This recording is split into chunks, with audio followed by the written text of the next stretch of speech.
यह कहानी है रतन नाम के एक मेहनती किसान की। उसके परिवार में उसकी पत्नी और उसके 2 पुत्र थे, जिनमें से एक का नाम हीरा और दूसरे का नाम बिरजू था।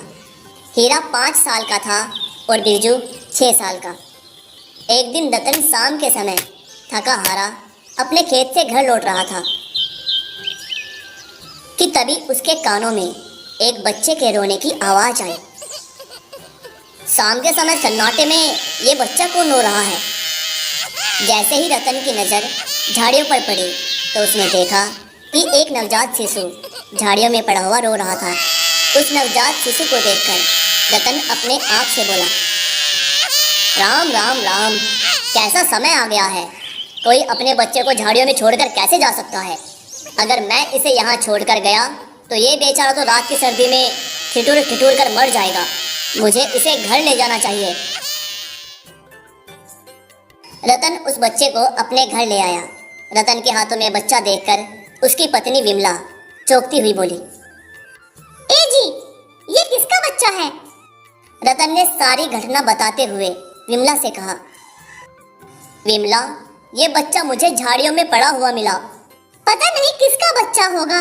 आप इसे क्यों उठा कर ले आए? इसके माता पिता तो परेशान हो रहे होंगे। विमला, कैसी बातें कर रही हो? मुझे जहाँ ये बच्चा पड़ा हुआ मिला वहाँ दूर दूर तक कोई इंसान नहीं था। और तुम तो जानती हो आजकल कितना खराब समय चल रहा है। आज से इस बच्चे की परवरिश हम दोनों करेंगे। पागल हो गए हैं क्या जी? हमारे 2 और बच्चे भी हैं। हमारे खुद के ही खाने के लाले पड़े रहते हैं और ऊपर से आप इस बच्चे की परवरिश की बात कर रहे हैं। चिंता मत करो विमला, भगवान हर किसी के नसीब की रोटी देता है, इसके नसीब की भी देगा। हम इसका नाम मोहन रखेंगे। तो आप ही अपने मोहन को अपने गले से चिपटाए रखिए। मुझसे किसी भी प्रकार की उम्मीद मत रखना। मैं अपना प्यार अपने पुत्रों में ही बांटूंगी। मैं किसी दूसरे के बच्चे को अपने गले नहीं लगा सकती। समय ऐसे ही बीतने लगा। विमला हमेशा क्रोध भरी नजरों से मोहन को देखती और वहीं अपने दोनों पुत्र राजू और बिरजू को बड़े लाड प्यार से रखती। ऐसे ही 10 साल बीत गए और एक दिन रतन ने अपनी पत्नी से कहा, विमला, तुम्हारा रवैया मोहन के प्रति बिल्कुल भी ठीक नहीं है। उस बेचारे को तो पता ही नहीं है कि वो बेचारा एक अनाथ है। वो जब बड़ा हो जाए तब तुम उसे बता देना। मैंने तुमसे पहले ही कह दिया था कि मुझसे किसी भी प्रकार की उम्मीद मत रखना। तुमसे तो बात करना ही बेकार है। इतना कहकर रतन गुस्से से घर से बाहर चला गया और उसके बाहर जाते ही रोहन विमला के पास आकर खड़ा हो गया और बड़ी मासूमियत से बोला, मुझे भूख लगी है माँ। हाय, अब बस मैं तुझे खाना खिलाती रहूं। मेरे पास क्या बस यही काम रह गया? मेरी बात सुनो, खाना इतनी आसानी से नहीं मिलता, उसे कमाना पड़ता है। और यहाँ तुझे मुफ्त में तो कुछ भी नहीं मिलेगा, समझा? चल पहले घर की पूरी सफाई कर। जब घर की पूरी साफ सफाई हो जाए उसके बाद ही तुझे खाना मिलेगा। एक भी कोना छूटना नहीं चाहिए, नहीं तो खाना नहीं मिलेगा।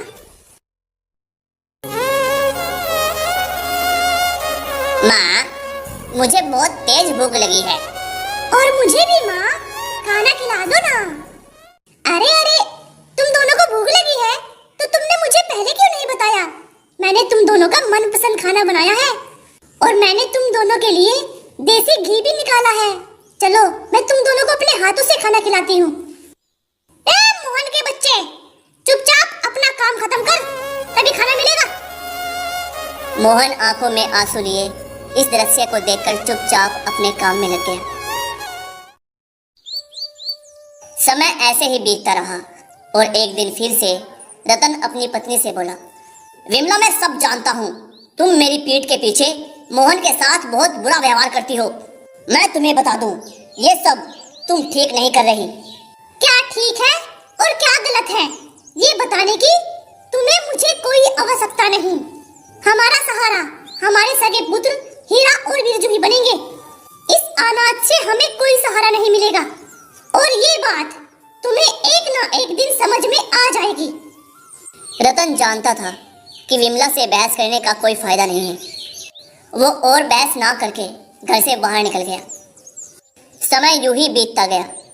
अब मोहन जवान हो चुका था। मोहन जहां अपने पिता रतन के साथ उसके कामों में हाथ बटाता, वहीं हीरा और बिरजू पूरा दिन गांव में आवारागर्दी करते फिरते। हेलो, आई लव यू जी। चल काम कर अपना। विमला के लाड़ प्यार ने उन दोनों को बिगाड़ दिया था।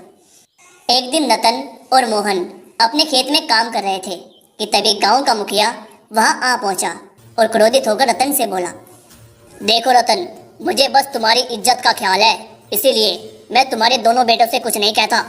आखिर क्या हुआ मुखिया जी? क्या कर दिया है मेरे बेटों ने? क्या किया है? अरे तुम देखकर भी अंधे बने हुए हो। उन्होंने मेरी एक लौती पुत्री सिमरन का जीना हराम कर रखा है। जब भी वो घर से बाहर निकलती है, तुम्हारे दोनों पुत्र उसे छेड़ने लगते हैं। मुखिया जी, उन दोनों की गलती की मैं आपसे क्षमा मांगता हूँ, उन्हें माफ कर दीजिए। रतन, मैं तुम्हारा सम्मान करता हूँ, इसी वजह से अब तक चुप था। मेरी बिटिया की शादी होने वाली है। अगर अब तुम्हारे दोनों बेटों ने मेरी बेटी को छेड़ा तो फिर मुझसे मत कुछ कहना। मैं उन दोनों का वो हाल करूँगा कि उनकी नानी याद आ जाएगी। इतना कहकर मुखिया क्रोध से पैर पटकता हुआ वहां से चला गया। शाम के समय रतन अपना काम खत्म करके मोहन के साथ जल्दी से अपने घर आ गया और गुस्से से अपनी पत्नी विमला से बोला, तुम्हारे लाड़ प्यार ने बिरजू और हीरा को बिगाड़ दिया है विमला। अब तो वो दोनों लड़कियों को भी छेड़ने लग गई हैं। आज मुखिया उन दोनों की शिकायत लेकर आया था। तुम्हें पता है, मेरा सर शर्म से नीचे झुक गया। तुम तो जब देखो मेरे बेटों के पीछे ही पड़े रहते हो और हमेशा इस निठल्ले मोहन की तारीफ करते रहते हो। अच्छा हुआ कि मुखिया तुम्हारे पास गया था शिकायत करने के लिए। मेरे पास आता तो उसकी टांगें तोड़ देती। बकवास बंद करो विमला। अपने बच्चों को डांटने की बजाय उनकी तारीफ करना बंद करो। अगर ऐसा ही हाल रहा तो वो दिन दूर नहीं जिस दिन तुम्हें खून के आंसू रोने पड़ेंगे। मुझे अपने बेटों पर पूरा भरोसा है। इतना कहकर विमला गुस्से से वहां से चली गई। तभी मोहन अपने पिता रतन से बोला, चिंता मत कीजिए पिताजी, मुझे यकीन है एक ना एक दिन मेरे दोनों भाई सुधर जाएंगे। ईश्वर करे ऐसा ही हो मोहन, नहीं तो वो दिन दूर नहीं जिस दिन ये दोनों बहुत बड़ी मुसीबत में फंस जाएंगे। अगले दिन रतन और मोहन खेत पर गए ही थे कि तभी वहां गांव का जमींदार आ पहुंचा और रतन की ओर देखकर बोला, रतन जी, अब तुम्हें अपने खेत में हल चलाने की कोई आवश्यकता नहीं है। मैं आपकी बात का मतलब नहीं समझा जमींदार साहब। तुम्हारे खेत पर मेरा कब्जा हो चुका है। ये सुनकर मोहन बुरी तरह से चौंकता हुआ बोला, ऐसा कैसे हो सकता है? मोहन सही कह रहा है, ऐसा कैसे हो सकता है? पहले पूरी बात सुन लो रतन। दरअसल हीरा कुछ दिन पहले मुझसे बहुत सारी रकम लेकर गया था उधार के रूप में, जिस पर मेरा ब्याज लगकर बहुत हो गई है। और जब मैंने कल हीरा से अपनी रकम ब्याज सहित मांगी तो उसने मुझे बड़ा अजीब जवाब दिया कि वो सारी रकम जुए में हार गया है। अब उनके पास फूटी कौड़ी भी नहीं है। गिरने की जरूरत नहीं है रतन, कर्ज तुम्हारे बेटों ने लिया है तो चुकाओगे भी तुम। या तो तुम मुझे मेरा धन दे दो या फिर तुम मुझे अपना खेत दे दो। आप तो जानते हैं जमींदार साहब, मैं खेत में कड़ी मेहनत करके मुश्किल से 2 रोटी कमा पाता हूँ। मैं सब समझ गया और ज्यादा दुखड़ा रोने की जरूरत नहीं है। अपने बेटे मोहन को लेकर यहाँ से दफा हो जाओ, अब ये खेत मेरा है। रतन निराश होकर मोहन के साथ अपने घर चलाया और सारी घटना अपनी पत्नी को बताते हुए बोला, देखा तुमने, मैंने कहा था ना कि ज्यादा लाड़ प्यार से बच्चे बिगड़ जाते हैं, लेकिन तुमने मेरी एक नहीं सुनी। हीरा की वजह से हमारे पुरखों का खेत हमारे हाथ से चला गया। अपने पति की बात सुनकर विमला गहरी सोच में डूबती हुई बोली, अब मैं समझी कि आज हीरा घर पर क्यों नहीं आया। अगर हीरा ने कोई गलत काम किया है तो इसका मतलब ये नहीं है कि बिरजू भी ऐसा काम करेगा। मुझे विश्वास है कि हमारा बिरजू मेहनत करके जमींदार जी से अपना खेत जरूर छुड़वाएगा। लेकिन घर पर अभी तक तो बिरजू भी नहीं आया। चिंता मत कीजिए, बिरजू हीरा जैसा बिल्कुल भी नहीं है। बिरजू रात तक घर पर लौट आएगा, देखना तुम।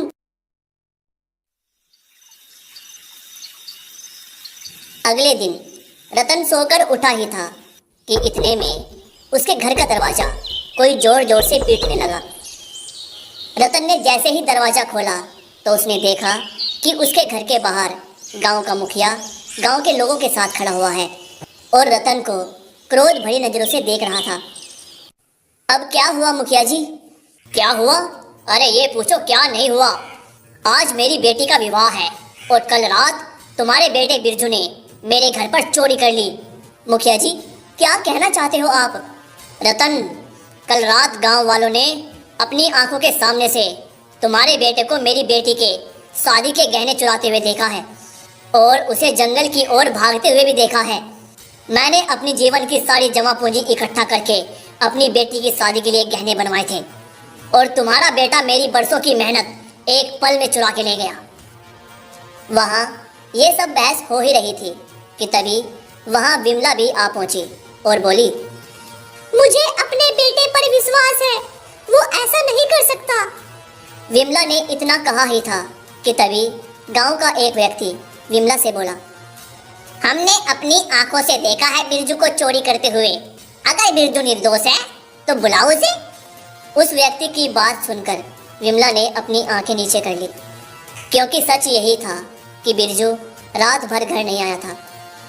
तभी वह व्यक्ति दोबारा विमला की ओर देखकर बोला, अपनी आंखें नीचे क्यों कर ली? बिरजू रात भर घर नहीं आया ना, और आएगा भी क्यों? मैंने स्वयं अपनी आंखों से उसे जंगल की ओर भागते हुए देखा था। तुम्हारा पहला बेटा हीरा जमींदार जी से कर्जा लेकर सारा पैसा जुए में हार गया और तुम्हारा दूसरा बेटा बिरजू मुखिया की बेटी के गहने चुरा कर भाग गया। इतनी घटिया परवरिश की थी तुमने अपने दोनों बेटों की। देखो, आज मेरी बेटी का विवाह है और मेरी बेटी के गहने तुम्हारे बेटे ने चोरी किए हैं, जो कि भाग गया है। मैं जमींदार जी के पास से होकर आया हूँ। जमींदार जी ने मुझसे कहा कि अगर मैं अपना घर उसके पास गिरवी रख दूं तो वो मुझे उतने ही गहने दे देगा, लेकिन मैं अपना घर गिरवी क्यों रखूं? घर तो गिरवी उनका रखना चाहिए जिनके पुत्र ने चोरी की है। आप कहना क्या चाहते हैं मुखिया जी? वही जो तुम नहीं सुनना चाहते। अपने परिवार को लेकर इसी समय इस घर से बाहर निकल जाओ, नहीं तो मैं तुम सबको धक्के मार मार कर घर से बाहर निकाल दूंगा।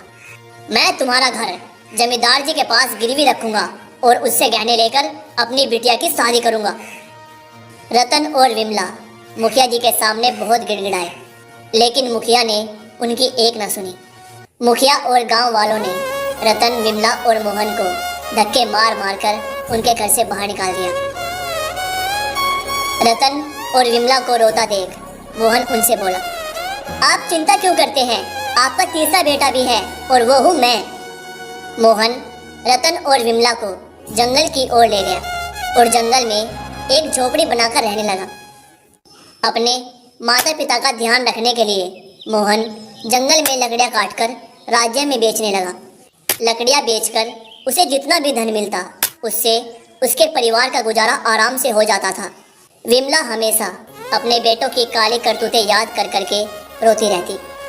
एक दिन मोहन विमला से बोला, चिंता मत कीजिए माँ, मुझे यकीन है एक दिन सब ठीक हो जाएगा। मुझे माफ कर दो मोहन, मैंने तुम्हारे साथ कितना बुरा किया। मैं हमेशा सोचती थी कि मेरे सगे पुत्र ही मेरा सहारा बनेंगे, लेकिन हमारा सहारा तुम बने। अगर तुम नहीं होते तो हम दोनों तो भूखे मर जाते। ऐसा मत कहिए माँ, आपने भले ही मुझे पराया समझा हो, लेकिन मैंने हमेशा आपको अपनी सगी माँ से भी बढ़कर समझा है। मैंने आपकी डांट को एक माँ की डांट समझकर भुला दिया है। आप भी उन पलों को याद करके अपने मन पर बोझ मत डालिए। इतना कहकर मोहन अपनी कुल्हाड़ी उठाकर जंगल की तरफ लकड़ी काटने के लिए चला गया। मोहन के जाने के बाद रतन विमला से बोला, देखा विमला, तुम हमेशा मोहन को भला बुरा कहती थी। तुमने कभी भी मोहन को एक माँ के जैसा प्यार नहीं दिया, लेकिन तुमने देखा अंत में मोहन ही हमारे काम आया। इधर मोहन लकड़ियाँ काट ही रहा था कि तभी उसकी नज़र झाड़ियों में पड़े एक व्यक्ति पर पड़ी। उस व्यक्ति के शरीर से खून बह रहा था। मोहन तुरंत उसके पास पहुंचा। मोहन ने देखा कि उस व्यक्ति के पास एक बड़ी सी पोटली पड़ी हुई थी जिसके अंदर स्वर्ण मुद्राएं भरी पड़ी थी। लेकिन मोहन के मन में इतनी सारी स्वर्ण मुद्राएं देखकर भी लालच नहीं जगा। वह तुरंत जंगल में गया और वहां से जड़ी बूटियों के पत्ते तोड़कर उस व्यक्ति के जख्म पर रगड़ने लगा और कुछ ही देर में वह व्यक्ति होश में आ गया। मोहन उस व्यक्ति की ओर देखकर बोला, मेरा नाम मोहन है। आप बेहोश थे और आपके शरीर से खून बह रहा था, लेकिन मैंने आपके जख्मों पर जड़ी बूटी लगा दी है। अब आपको चिंता करने की कोई आवश्यकता नहीं। मेरे पास स्वर्ण मुद्राओं से भरी हुई पोटली है, तुम चाहो तो इसे ले जा सकते हो। स्वर्ण मुद्राएं इंसान की जान से ज्यादा कीमती नहीं होती। क्या तुम जानते हो, मैं इस राज्य का राजा विक्रम हूँ। मैं यहाँ से गुजर रहा था कि तभी कुछ डाकुओं ने मुझ पर हमला कर दिया, मगर वो मेरी तलवार के आगे टिक नहीं पाए और भाग गए। मगर उनके हमले के दौरान मैं घायल हो गया और खून बहने की वजह से मैं बेहोश हो गया। राजा ने स्वर्ण मुद्राओं की थैली मोहन को पकड़ाते हुए कहा, देखो, इनकार मत करना। ये मेरी तरफ से तुम्हारे लिए एक छोटी सी भेंट है। अगर तुम्हें फ्यूचर में कभी भी किसी भी चीज की आवश्यकता हो तो बेधड़क तुम मेरे महल में आ जाना। इतना बोलकर राजा विक्रम वहां से चला गया। मोहन खुशी खुशी स्वर्ण मुद्राओं की थैली लेकर अपनी झोपड़ी में आ गया और सारी घटना अपने माता पिता रतन और विमला को बताते हुए बोला, पिताजी, ईश्वर ने हमारी मदद की है। अब हम हमारा खेत और हमारा घर आसानी से छुड़ा सकते हैं। और अगले ही दिन मोहन ने जमींदार का कर्जा चुकाकर अपना खेत छुड़ा लिया। फिर वह मुखिया के पास गया और उसे उसके गहनों के बदले ढेर सारी स्वर्ण मुद्राएं देकर अपना घर भी वापस ले लिया। उसने खेती करने के लिए बहुत सारी और जमीन भी खरीद ली और फिर अपने पिता के साथ खेती करने लगा। फिर एक दिन जब हीरा और रतन अपने खेत पर बैठे हुए आराम कर रहे थे, गांव का ही एक व्यक्ति उनके पास आया और उनसे बोला, रतन भाई, आपके दोनों बेटे हीरा और बिरजू राजमहल में स्वर्ण मुद्राएं चोरी करते हुए पकड़े गए हैं और दंड के रूप में राजा ने उन्हें अगले ही दिन फांसी की सजा सुना दी है। रतन तुरंत मोहन के साथ अपने घर पर आ गया और सारी घटना विमला को बताते हुए बोला, कल हमारे दोनों पुत्रों को फांसी दे दी जाएगी। ये सुनकर विमला फूट फूट कर रोने लगी। तभी मोहन विमला से बोला, आप चिंता मत कीजिए माँ, मैं अपने भाइयों को घर वापस लेकर आऊंगा। इतना बोलकर मोहन अपने घर से बाहर निकल गया और कुछ ही घंटों में वह राजा विक्रम के महल में राजा के सामने खड़ा था। राजा विक्रम मोहन को वहां देखकर बहुत खुश हुआ और फिर उससे बोला, मोहन मेरे दोस्त, तुम विश्वास नहीं करोगे, मैं कुछ देर पहले तुम्हारे बारे में सोच रहा था।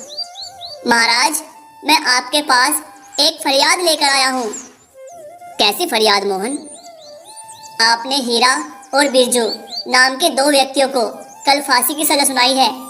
आप उन्हें छोड़ दीजिए, वो दोनों मेरे भाई हैं। मैं आपसे वादा करता हूँ कि आगे से वो ऐसी गलती कभी नहीं करेंगे। मोहन, इसकी जगह तुम और कुछ मांग सकते हो, लेकिन मैं उन दोनों को नहीं छोड़ूंगा। उनकी इतनी हिम्मत कि वो राजमहल में चोरी करने के लिए घुस आए।